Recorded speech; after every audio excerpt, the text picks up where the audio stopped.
So welcome to Geneva's Sparkling Universe.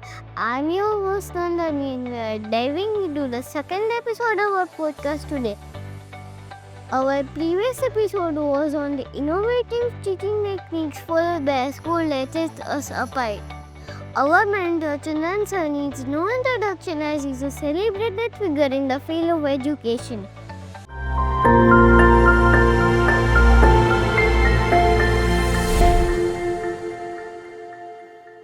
Health is a state of complete harmony of body, mind, and spirit. When one is free from mental distractions, the gates of the soul open.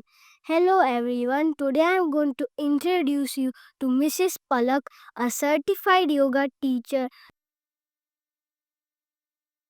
Namaskar and welcome to the second episode of the Geneva Sparkling Universe. I am Hiyaan and this is my friend Drishika. Today we have a very enlightened soul amongst us, Miss Palak Patel, a trained yoga and lifestyle coach. Ma'am, yoga is often described as a journey inward. Can you share how your personal journey with yoga began and what inspired you to make it a way of life? Thank you, Hiyaan. Um, yes, so I got a glimpse of yoga during my childhood with my elders of the family. Later on, after finishing college, I moved back to India, and that's when I started practicing Hatha yoga. I had too many questions. I wanted to dive deeper. So I did a residential yoga teachers training camp in Shivanand Ashram. My first job was at the Golden Qatar Army Battalion. It was fantastic. Later on, life happened. I moved back to America. I worked in the fields of IT, fashion, real estate. None of them were really fulfilling. So I decided to start practicing and teaching again. Since then, there has been no stopping. And I'm thankful to all the people that have shared practice with me. And looking back at it, I feel like it's organically just become a way of life. Incredible, ma'am. It's truly amazing. In today's world, stress and anxiety are becoming increasingly common. How does yoga help in managing these challenges both physically and mentally? Okay. So, stress and anxiety are usually caused by imbalance in thoughts, words, and actions. Now, yoga comes from the Sanskrit root word of yuj, which means to join or unite. The one of the primary purposes of yoga is the union of the body, mind, and soul. Once this is done, everything is clear. You are at ease, leaving no space for disease. These are quite valuable tips, ma'am. I'm sure our viewers will surely follow our advice. In today's, you have had the opportunity to teach yoga across different cultures and settings. Have you ever noticed any universal struggles or transformations in people who adopt a yoga practice? Yes, so I've been lucky to um, have practiced yoga with different variety of folks. I would say the number one challenge would be to show up. Simply showing up is half your work done. And number two would be to be present in the moment. Once you're there, be all there. Now, there's people who come in with an open heart or a natural sort of inquisitiveness. They usually dive deeper into the practice. Then there are some who are very result oriented or goal oriented. These people usually go to the physical aspect of yoga, which is great too. I would say that yoga is for everyone. So anyone and everyone can practice it regardless of where they are in their life. That's cool. Beyond its physical benefits, yoga is deeply connected to self awareness and mindfulness. How do you see yoga as a tool for inner growth and emotional well being? Okay.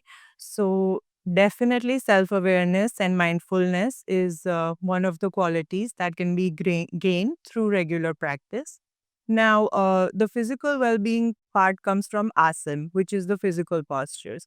There is four more things, and a combination of all of this is definitely suggested. The second one would be pranayam. Pranayam is using your lungs to its fullest capacity. Once this is done, great benefits can be achieved. Number three would be shavasana, which is proper relaxation. Now, long before the modern day development of technology and other triggers of stress, our sages and rishis devised this very powerful relaxation techniques. This, what it does is completely relax your nervous system. Now, number four would be proper diet or yogic diet, I would say. Um, in Gujarati, there is a saying called Ahar Tevo Vichar. I don't know if you've heard that. But basically, mind and body efficiency and complete spiritual awareness can be brought through proper diet. Uh, Yoga advocates a lacto-vegetarian diet. This is very integral for the yogic lifestyle. And lastly, meditation and positive thinking. Now, what meditation does is completely bring you at balance. Positive thinking, I would say, what you think you become. So this can be cultivated through the teaching, through learning the teachings and philosophy of Vedanta, and just having a positive outlook in general. Absolutely correct, ma'am. Yoga for sure improves a person's physical and emotional health. Education today focuses a lot on academic achievement but often neglects emotional and spiritual well being. How do you think yoga can help bridge this gap and nurture holistic developments in children and young adults? So there is a saying, Samatvam Yoga Uchyate, meaning evenness or stillness of mind. Once this is established, I think it will help our children tremendously on their path of learning. They can maintain their focus with composure. So, a balance of this is definitely ought to help our children. That's true, ma'am. Thanks for being an eye opener. Over to you, Drishika. Thank you, Hiyaan. Many people struggle with self doubt and a lack of direction in life. How does yoga help individuals find clarity, confidence, and a deeper connection to their purpose? Okay. So, self doubt and other things are often a cause of imbalance, as I've said before. Um, Now, along with the physical postures of yoga, the pranayam, the meditation, all of this is a healthy sort of way to coming back to your natural state. I would say yoga is not about self improvement, rather, it is about coming back to your natural state. Once we are at our natural state, everything is at ease. Yes, very true, ma'am. In a fast paced world where people often feel disconnected, what role spirituality plays in restoring balance and in fulfillment of life? How can yoga help make it more natural part of daily living? Okay. So disconnection in Sanskrit means viyog, which is the literal opposite of yoga. Disconnection happens when there is no harmony. So once, and what is spirituality? I would say spirituality is simply honoring, acknowledging, and respecting your spirit. Once you do this, everything is at ease again. I would say that a regular practitioner of yoga at some point has a spiritual intervention and goes on. That's the need of the hour, ma'am. You shared a beautiful quote about finding yourself in the middle of nowhere. Can you elaborate what that means to you? Sure. So, during my early adulthood, I was given access to a world of, I would say, overconsumption. I could literally do or have anything at any point of time. which led to an emptiness, which is the first part of the quote.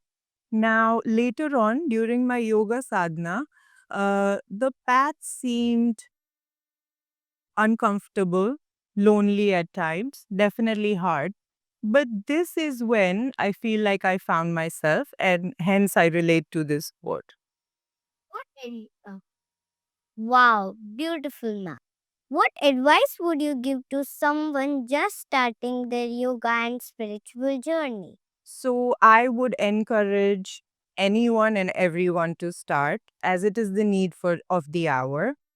Um, Yoga and spirituality is going to help us with whatever stream of life or whatever it is that we want to achieve. And I have some points in order to train your mind into yoga or any other field for that matter. Do it regularly, do it systematically, scientifically, with interest, without fail. Nothing is impossible. I'm sure our viewers will embark on their spiritual journey after listening to this. Thank you. Thank you so much. Lastly, where can our listeners connect to you and attend your session? So you can connect through me at my email. It's palakrao@yoga@gmail.com. Thank you so much for having me. Okay, will you two do it with me? It's very simple. You just have to sit in your chair. You don't have to move. Okay? So we'll do this little closing activity. First thing that we will do is straighten our spine. Our spine, just make very good. Not to front, not to back, straight. Okay.